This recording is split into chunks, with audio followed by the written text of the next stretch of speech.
Are you listening? Damn. Okay, go ahead. You were running some numbers, and what happened? So I was running some numbers. I realized that I pulled over 436 credits. And, during COVID, we were not meeting a lot of people face to face. A lot of transactions were done virtually.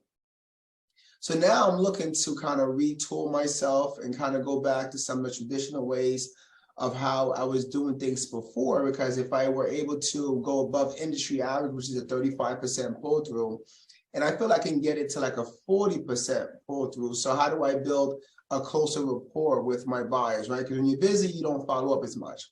So now I'm just trying to get a better system around following up with, because if I'm taking the time to run your credit, then that means that you come to me at some point looking to get my services.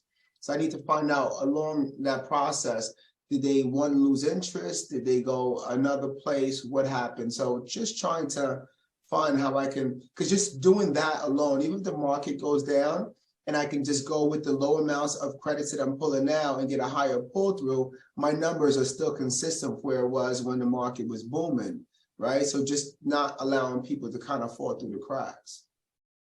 Do you have a CRM that you use that you can schedule the follow-ups to kind of notify you when it's time to follow up? Yeah, what happens is when you have a rolling from year over year, right, of 400 something people you're running credits on, what happens is I'm getting a system in place now to not all buyers, right? You might pre-approve someone today and they're not qualified at the amount that they want to buy for, so they're not really going to find anything, right? Sometimes it's just going to be smoke and mirrors for some buyers that you pre-approved. They're not going to go anywhere. So what I'm looking to do is set a better CRM process around the people that are realistically at the price point of where they can realistically find a home, and that have identified that I'm looking to be in something within the next maybe 90 days. So what I've been really managing when the market is busy, the people that are constantly calling me or the people that have expressed interest, I put them into like a separate queue. But what about the people that may not have expressed as much, but may still be looking? So how can I continue to stay in contact with them, nurture them a little bit more, and see whether it's now, next year, or the year after?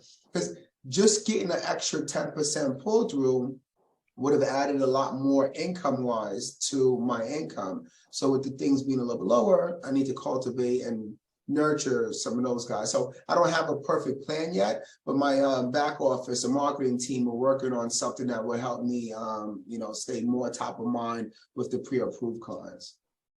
Okay, good. Do you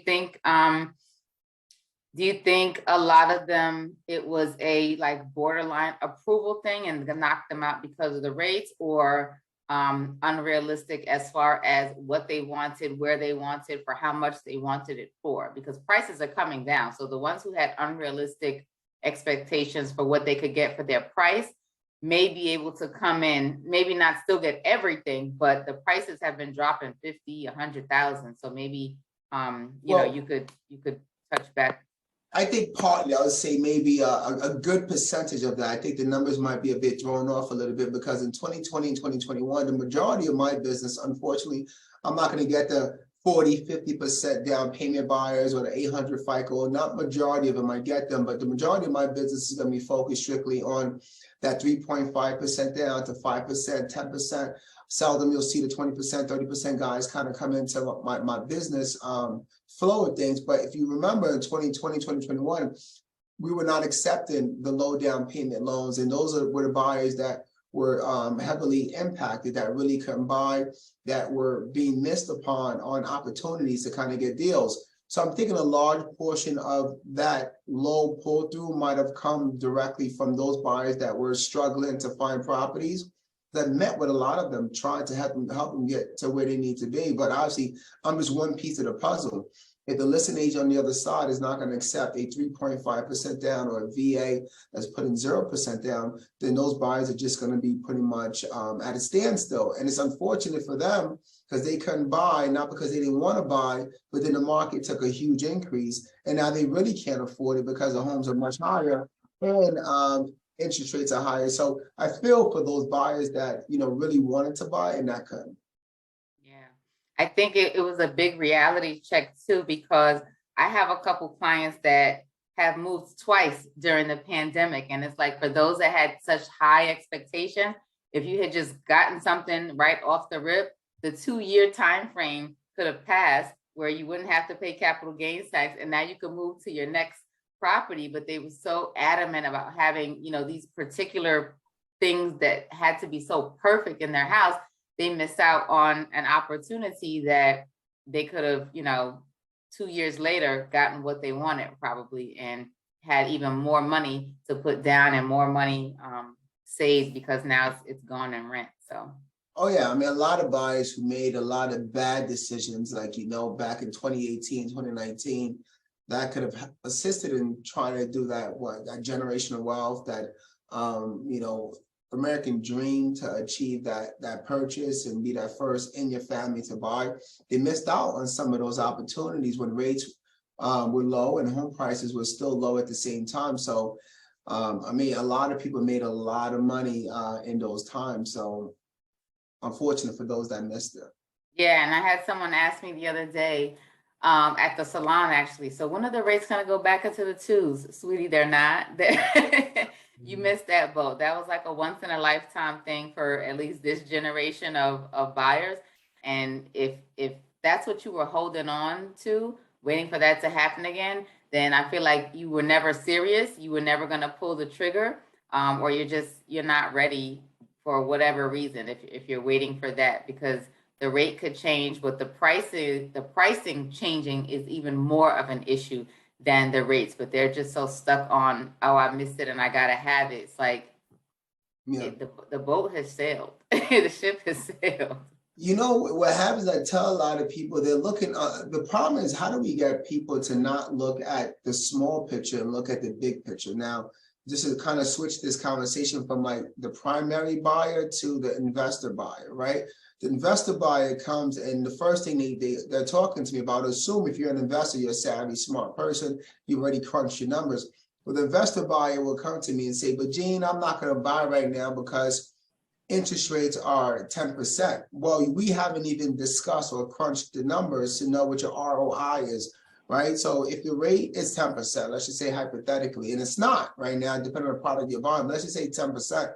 And I tell you, for that particular property, your monthly payment is $2,200 or $3,000, and you're buying a 2-3 family, and the property tax is relatively low, and the positive income that can come in is $4,000, right? And it pays your mortgage, pays your expenses.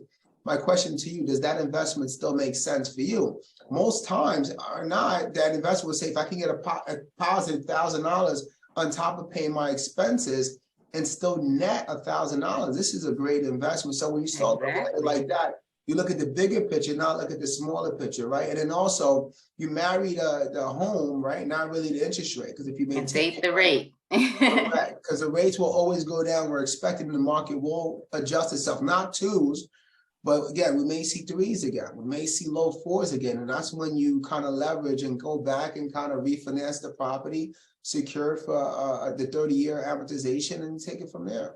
Yeah, because like you said, the rates can change, but the prices are not going to revert back to, what they were 10 years ago or whatever. Like, there's some properties I look at, and I look at the history of the sales history, and it's like every few years it's doubled. In some areas it's tripled and quadrupled during the pandemic. So it's like you're waiting for the rates, but you're literally missing out on hundreds of thousands of dollars, but you're concerned about a couple $100 that, the change in the interest rate is going to give you in your monthly payment. And I'm like, so what's more important, a couple $100 or a couple $100,000? Yeah. You really got to look at the big picture. And when you look back, there are people that are going to be like, I should have just bought. They're going to look back during, 20, 21, 22 and see that, wow, they bought this house for such and such, and now it's worth whatever, which is what always happens when you go back in time.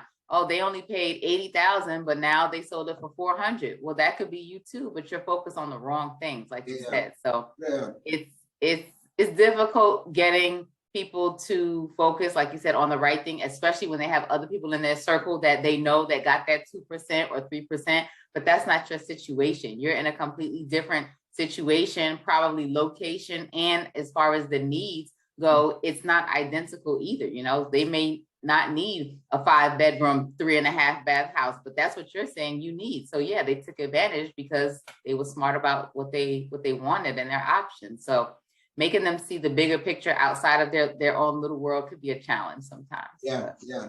Step out your little bubble. There's a bigger bubble out here. Damn.